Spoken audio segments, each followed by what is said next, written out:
Magandang araw sa inyo mga ka-disciple. Ito na po yung pagpapatuloy natin. Lesson 4 na po tayo sa ating mga discipleship. Lesson 201. So, ngayon ang topic po natin is about church. Ano bang ibig sabihin ng church? So, meron tayong mga tinatawag po ng mga konsepto about church. Pag sinasabi natin, uy, saan ka pa pupunta? Kadalasang sinasabi natin is, pupunta ako ng church. Pero we are referring lang doon sa structure o building o sanctuary natin. Pag sinasabi natin, saan ka ba pupunta o pupunta ako sa church? Basically, ganyan ang ating konsepto. Ikalawa, ang konsepto din natin sa about church ay isang denominasyon. Saan grupo ka ba naka-umbrella? Yung ganyan. Baptist ka ba? Pentecostal ka ba? Evangelical ka ba? Methodist ka ba? Reform ka ba? At marami pang iba't ibang klase ng denominasyon. Pero ang church ay hindi lang basta denominasyon. Ikatlo, ang tingin din natin, ito ay isang organisasyon. To what kind of officers or group, no? Anong government meron yung church? Pag sinabi nating organization, saan ka ba nakabilong?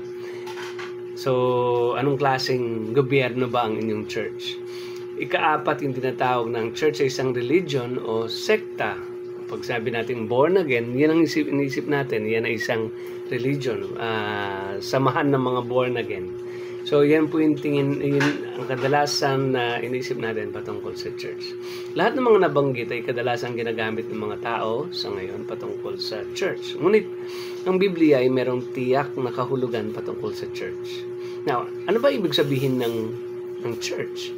Sa Greek word, ito po ay ekklesia. Nang ibig mong sabihin ay called out ones. Ibig sabihin, ito yung mga tao na tinawag ng Panginoon mula sa kadiliman patungo sa kaliwanagan. It is sometimes translated as assembly. Assembly o pagsasama-sama ng mga mananampalataya sa isang lugar. Ito po ay tinatawag na church. Kapag ang isang grupo po ng mananampalataya ay nagsama-sama sa isang lugar, ang tawag doon ay isang church.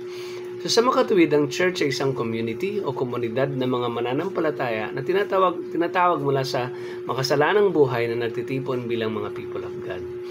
Ang local church ay binubuo ng mga lalaki, babae, bata, matanda, professionals, bago sa pananampalataya, mga malago sa pananampalataya, people of all types of backgrounds, occupations, and abilities. Kapag nagsasama-sama sila, ang tawag doon ay church. So, ang church ay hindi siya structure o building, kundi siya yung body of Christ na binubuo ng individual na tinawag ng Panginoon. So, ikaw po ay hindi church, pero ikaw ay bahagi sa church ng Panginoon because you are part of the body of Christ. Hindi mo pwedeng sabihin ako ay church, no? Kundi ang church, technically, kapag nagsasama-sama sila, ang tawag sa kanila ay church. So, sino ba nagtayo ng church? Ayon po sa Matthew chapter 16, verses 16 to 18, nakalagay doon. But what about you? Tinatanong ng Panginoong Hesus si Peter. He asked, who do you say I am? Ang sagot ni Peter, you are the Messiah, the Son of the living God.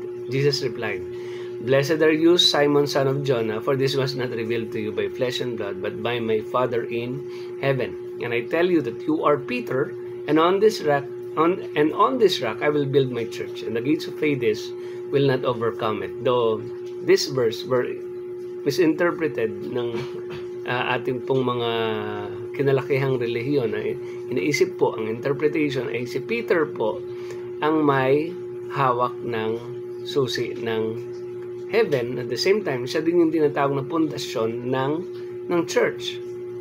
Ngunit ang paliwanag doon is si Jesus ang foundation. Kasi ang Peter po, ibig sabihin po ng Peter ay maliit na bato. No, Petros. Samantalang, yung sinasabi ni Jesus Christ, and on this rock, ito po ay sa Greek, ito po ay Petra, na ibig pong sabihin, a big stone, a cornerstone, malaking po siya stone na kung saan ito po ay pundasyon. Sabi doon, and I will build my church. Ibig sabihin, si Peter ay maliit na bato, pero and on this rock, si Jesus Christ yun, na I will build my church and the gates of Hades will not overcome it. So si Jesus Christ ang founder po ng church. At the same time, siya po yung foundation. For those who express their faith, confess their faith, Jesus as the Messiah, para masabi natin tayo po ay bahagi ng church. Ito po yung mga tao na nakaunawa ng salvation at nagpapahayag ng pananampalataya, nagko-confess ng kanilang pananampalataya na na si Jesus ang Messiah, siya ang Savior, siya ang Son of the Living God. So, itong mga tao na ito na tumanggap sa Panginoon were included into God's community. And they were called as the people of God. And the name is the church. So, yun po ang ibig pong sabihin ng si Jesus Christ ang foundation. So, hindi ito building o structure o denomination, sekta, kundi ito ay ang church ng Panginoon. Ang tawag din sa Bible ay Church of Christ o Church of God. Yun po yung mga terminology na makikita po natin doon sa Bible. Nga lang, may mga religious group na nag-claim na sila raw yung tinutukoy ng Bible. Sila daw kasi yung totoong church na itinayo ng Panginoong Hesus kasi sila yung nakasulat sa Bible. Ganun nga ba yun? Kasi pag tatanungin natin kung kailan sila nagsimula, ang sagot nila ay 1830, 1870, 1914. So kung naitayo na ang church na yon sa date na yan, paano siya makukonek sa church na tinayo ng Panginoon na nagsimula ng 33 AD? Alam niyo po, ang layo po ng na yon. Ang layo po ng pagitan na yon. At isa pong tanong, yung itinuturo ba nila, yung mga doctrinal belief, ay magkapareho ba sa itinuturo mismo ng salita ng Diyos, ng mga disciples, hanggang sa church father at yung pagtatayo ng mga councils para bantayan yung mga church doctrine. Kaso, ibang-iba po mga tinuturo na mga nagkiklaim na sila yung tunay na Church of Christ. So, yan po yun makikita ko natin mga kaibahan. Now, may dalawang terminology about church. Una, ang tawag doon ay universal church. Ang tawag nila doon din ay invisible church and is made up of all believers in Jesus Christ worldwide. Ito po ang, pag sinabi natin universal church, ito po ay ang pangkalahatang komposisyon ng mga Kristiyano sa iba't ibang lugar ng mundo. So they were the assembly ng mga Christians in the past, present Christian at mga future Christian na kabilang sa covenant ni Christ. The entire body of Christ. Ito yung mga nakalipas ng mga naunang mga Kristiyano, mga present na mga Christian, at yung magiging Christian pa. They were part of the universal church. Now, ikalawang terminology ay yung tinatawag po na local church. So, ang local church naman po, ang tawag din natin dito ay visible church. Bakit siya visible? Kasi nakikita sila sa kanilang pagkakatipon sa isang lugar. Kaya local church. Visible sila. Membership in the universal church must become visible in a local gathering of Christians. Yung invisible, hindi mo makita o yung tinatawag po na gathering, no? But they were part ng church na yon, ng universal o pangkalahatan. But the local church is where we see, hear, and literally fellowshipping with the people inside the church. It is a visible, earthly outpost of the heavenly assembly. So every time na makikita kayo na nag-gather, ito po ay local church. A local church, a visible church. Tayo dito sa Bread from Heaven, every time na nagkakatipon tayo, every Sunday, sa lugar nito, ang tawag sa atin ay local church. So, ang iba naman sa ibang lugar, iba't ibang lugar.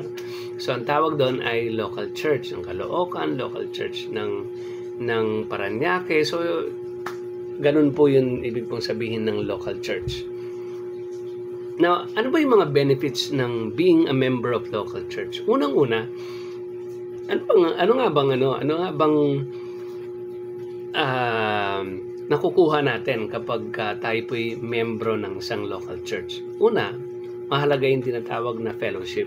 Sa Hebrews chapter 10, verses 24 to 25, sabi doon, let us consider how we may spur one another on toward love and good deeds, not giving up together as some are in the habit of doing, but encouraging one another, and all the more as you see the day approaching. So sa Acts chapter 4 verse 42, so ito po yung mga gathering po, no? Sinasabi ng mga writer po ng Bible na wag daw po natin kakalimutan yung tinatawag po na meeting together. Kasi yun na yung ginawa ng mga Christian noon. Tapos Acts chapter 4 verse 42, they devoted themselves to the apostles' teaching and to the fellowship, to the breaking of bread and to prayer. So sa loob ng fellowship ng church ay may encouragement, may love, may expression ng good deeds, may good deeds toward one another, nakatuon ang faith na ang Panginoon maaring dumating kahit na anong panahon, kaya dapat mas magpursige na laging magkakatipon. So yan yung ginagawa ng mga early Christian. Mahalaga po iyon sa atin. Then meron pong worship. Sa Acts chapter 2 verse 46, sabi doon, every day they continued to meet together in the temple courts. They broke bread in their homes and ate together with glad and sincere hearts, praising God and enjoying the favor of all the people, and the Lord added to their number daily those who were being saved.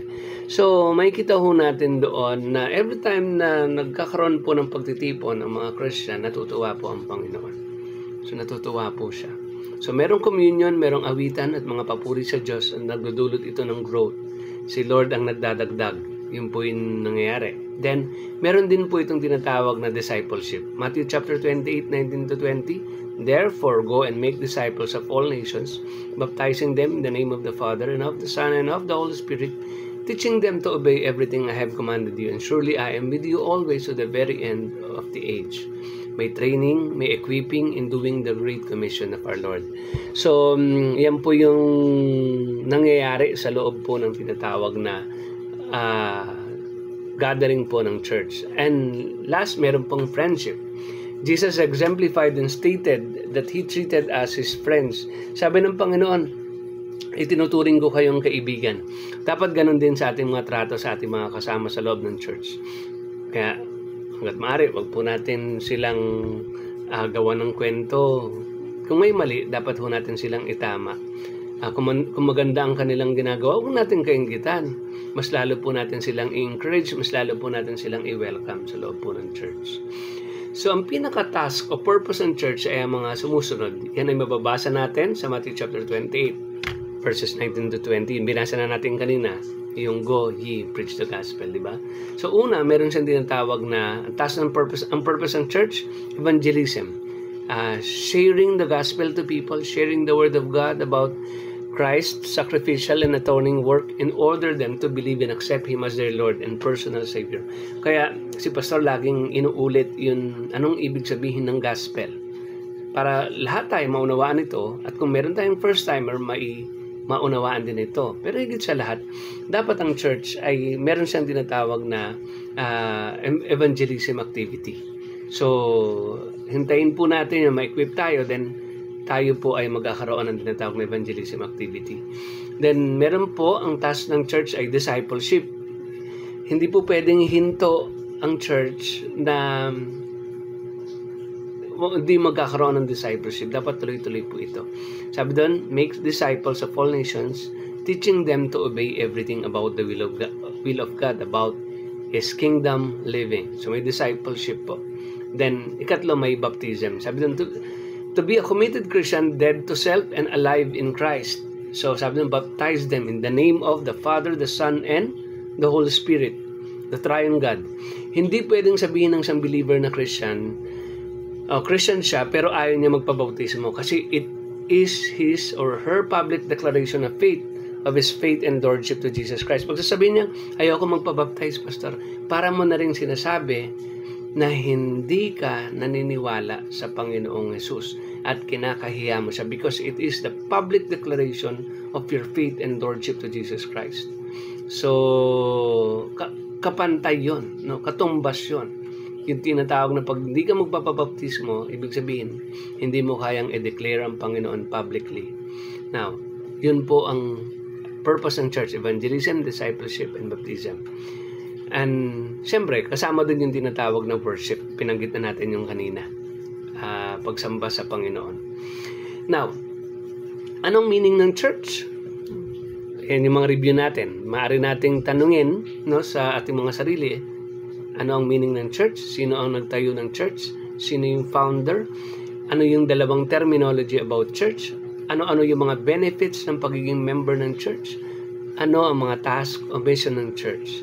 Dito, nilagay ko po yung discussion sa inyo. Bahala na po kayo doon mag-facilitate sa inyo pong mga dinidisciple. So, ano ko na lang po yung manuscript nito para yun ang inyong pag-usapan. So, magandang araw po sa inyo mga kapatid. Patuloy po tayong lumago. Naway patuloy tayong maging masigasig po sa paglilingkod sa Panginoon at matuto ng mga patungkol sa ating po mga paniniwala. Pagpalain po kayo ng Panginoon.